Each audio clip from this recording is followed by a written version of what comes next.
When the UK vaccination programme began in December, Prime Minister Boris Johnson presented it as the way out of the pandemic and thus out of the lockdown. But the more Britons are vaccinated, the more they see their freedom of movement restricted.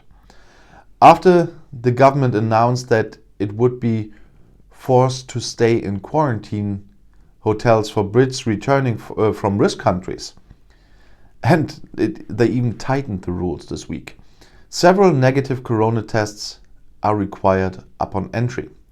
Those who keep silent about stays in mutation areas can even expect long imprisonment.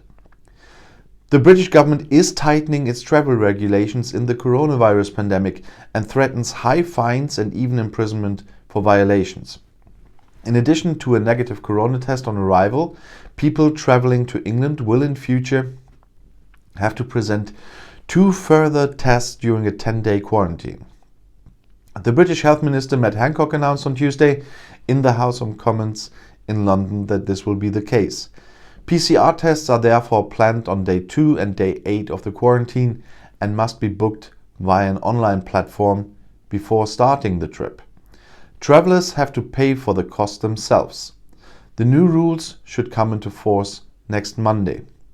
Anyone who disregards the regulations must expect serious consequences in the future, Hancock also explained.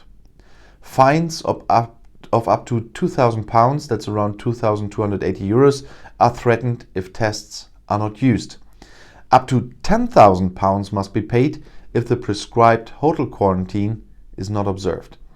Those who do not stay in mutation areas when entering the country have to expect they don't tell that they stayed there, have to expect up to 10 years imprisonment, according to the minister.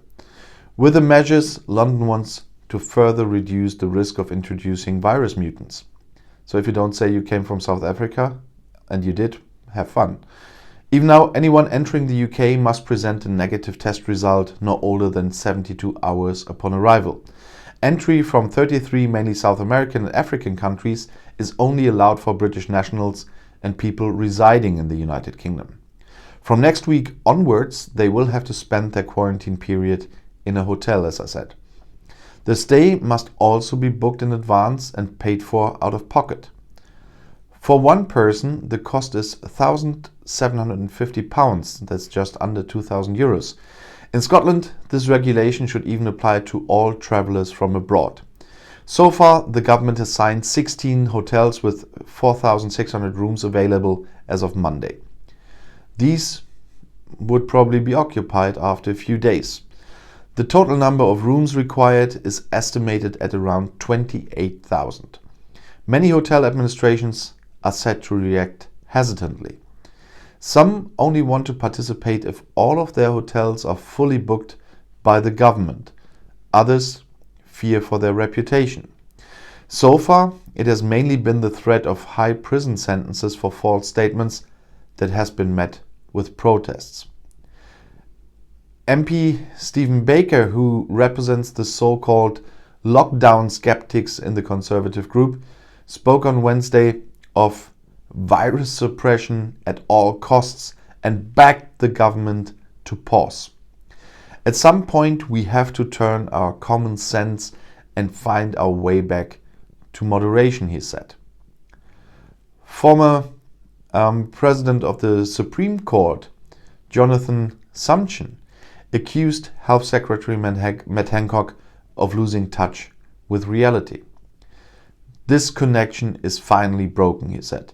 In an essay for the Daily Telegraph, the constitutional lawyer asked, "Does Mr. Hancock really believe that visiting Portugal is worse than violent use of guns or sex offences against children, which are punishable by a maximum of 7 years?"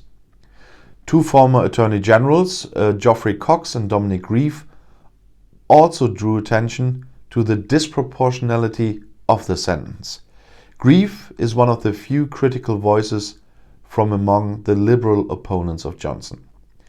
In the Labour Party, in the other left opposition parties, and in the most of the comment columns, the bundle of measures was welcomed on Wednesday and often even described as late or inadequate.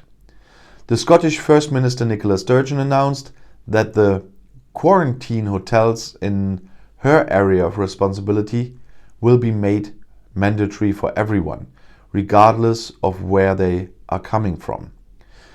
On Wednesday, it was up to Transport Minister Shapps to defend the new regulations and, above all, the draconian threats of punishment.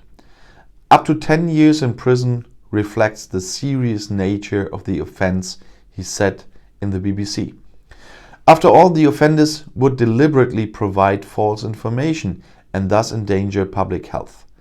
I think the UK public is expecting pretty tough action, he said. In the meantime, the government has announced further details about the new quarantine program.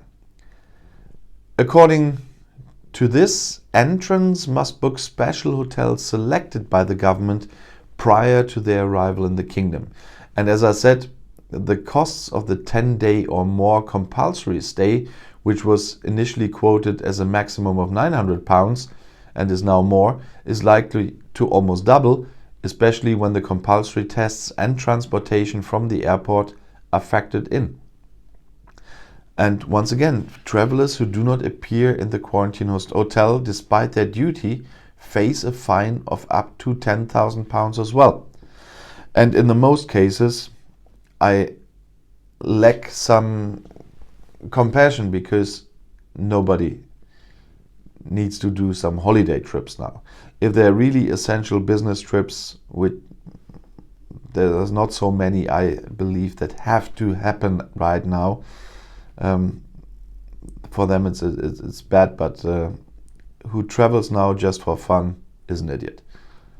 And if you want to stay informed, please subscribe to my channel and to my other channels. I'll see you in my next video. Auf Wiedersehen.